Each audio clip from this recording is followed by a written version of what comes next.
L'intelligence artificielle promet de nous faire gagner du temps. Pourtant, lorsqu'elle est mal intégrée, elle peut contribuer à l'épuisement professionnel. Aucune étude solide ne permet aujourd'hui d'affirmer qu'elle provoque directement un burn-out. Le danger vient surtout de l'organisation du travail construite autour de l'outil.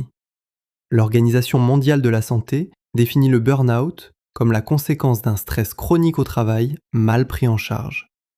Il associe un épuisement durable, une prise de distance mentale ou du cynisme et une perte du sentiment d'efficacité.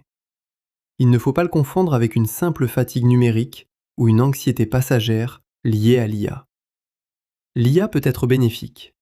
Elle automatise des tâches répétitives, facilite les recherches, réduit les démarches administratives et libère du temps pour des activités humaines ou créatives. Le problème commence lorsque chaque minute économisée sert à relever les objectifs. Derrière la rapidité de l'IA se cache aussi un travail invisible.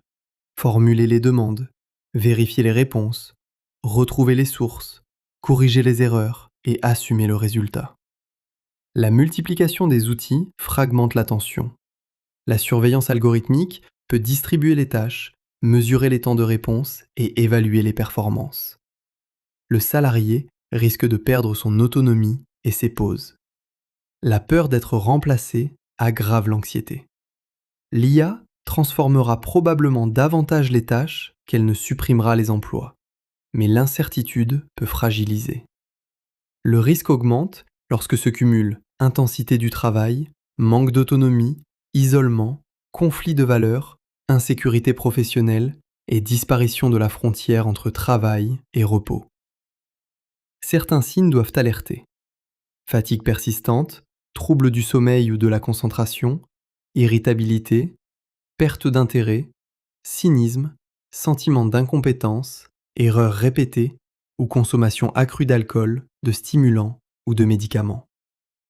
S'ils persistent ou envahissent la vie quotidienne, il faut consulter un médecin, le médecin du travail ou un professionnel de santé mentale. En France, l'employeur doit protéger la santé physique et mentale des salariés. L'arrivée de l'IA doit donc être évaluée. Charge réelle, vérification, surveillance, autonomie, formation, isolement et droit à la déconnexion. La prévention repose sur quelques principes. Consulter les salariés, définir les usages, former pendant le temps de travail, préserver des pauses sans écran, maintenir une supervision humaine et ne pas transformer chaque gain de productivité en nouvel objectif.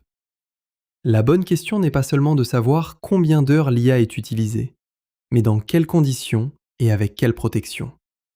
Une IA qui fait gagner 2 heures pour mieux travailler peut réduire l'épuisement.